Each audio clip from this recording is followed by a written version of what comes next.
Last week, we explored the question, pushing up there to the Battletech archives under my channel here, the Autocannon 2. Tactically, is it worthless in the game? If we look at damage, range, tonnage, the fact that it's reliant on ammo, are there better weapon systems to take? And in that debate, back and forth, we discovered a couple of mechs, especially in the comments, a couple of mechs that carry an Autocannon 2. And this kind of went into this idea of a couple of very specialized mechs. In this vlog, we're going to look and ask the question, the Vulcan.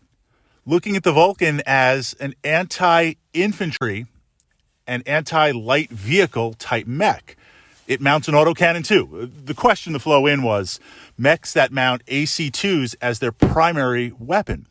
And this leads us to thinking, okay, with Battletech, things are a little bit different than some of the other war games that are out there, approaching it from a meta power list. This idea of the rules favor certain units or mechs in a game, and if you build your lists from that, you only take the best units. You jump into Battletech, and you see lots of weird and wacky stuff. You see something like the Vulcan, where you're paying the battle value and the points for a mech, and it's something that's dedicated not even remotely to fighting other mechs. I mean, it could, but a Jenner runs after it. You're in a lot of trouble. You're going to utilize the Vulcan against vehicles. Well, why would you do that? Why wouldn't you use other specific platforms for vehicles, and especially infantry? And in many ways, infantry can overwhelm the Vulcan. So you flip through the tech manuals, and you begin to see that the narrative is injected into Battletech. This idea, the height of the Star League, the height of various firms manufacturing mechs, they're going to sell it. You know, it's like, if there's a problem, let's come up with a battle mech to solve that problem. Who cares if it's efficient? Depending on the company, if it's quick sell, who cares if it even works? And we'll just move, 5,000 of these units a year and inflate our stock price and then cash out. So this idea that certain mechs were designed, the success, it's almost like the battle mech craze. The success of mechs are very, very specific. So we see that in the tech manual. And I have a Vulcan, and I enjoy playing it from time to time. But it's one of those mechs where I ask the question, and we push out there for the Tactica against light vehicles. It's not a heavy vehicle buster. It's not going up against dedicated battle tanks. With vehicles in Battletech, you have general vehicles, light tanks, medium tanks that can engage mechs, but they can also engage other tanks and other military forces and infantry.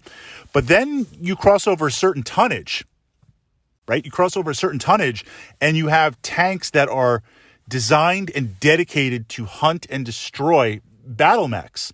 The type of thing, if you were a mech warrior and this tank rolls out of an alleyway, you're in trouble. You are in serious trouble. And there's tanks that can really put that hurt. The Vulcan is not designed to fight those tanks. The Vulcan is designed to go against militia. It's designed to go against infantry swarms. But why have a mech do that? Well, okay, trying to look at both sides, the advantage a mech has comes from terrain and guaranteed speed.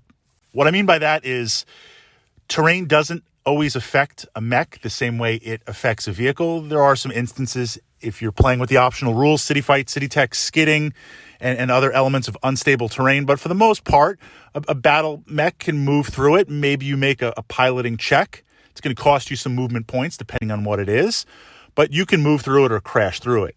Vehicles, not so much. The other big challenge with vehicles, motive hits. This idea of the tracked units, the wheels, whatever that motive system is, as it takes hits and falls apart, very, very quickly, vehicles begin to grind down and become immobilized, especially if you can hit them on the side. So a mech is pretty much up until it's not. Now, you could take leg damage and cut down on the movement points. You could have challenges there. You could get your legs blown off. But generally speaking, until that what if happens, whatever your movement is for walk and run, that's what you have. That makes something like the Vulcan, that's the advantage. That makes something like the Vulcan where it can be very, very nimble. I won't say necessarily fast, because certainly there's faster vehicles that can handle that. There's faster mechs. but it's nimble and it can respond and it can be utilized in that way. But this gets into the other question. So that was kind of the framework, because I wanted to follow up on some comments. This idea of the narrative saying, well, I'm going to take a Vulcan for the battle value, the C-bills, and get some anti-infantry and light vehicle work on there. Would I be better off taking my own infantry?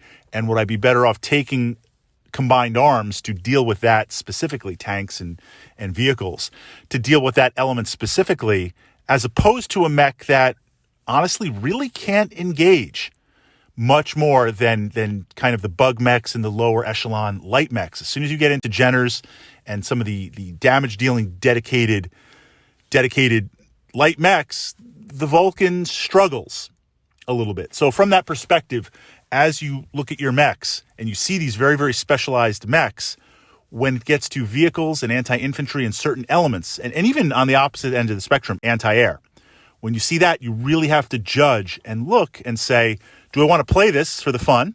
Do I want to play this for the scenario? But if you're jumping into the meta, that is something that is a lot more specific.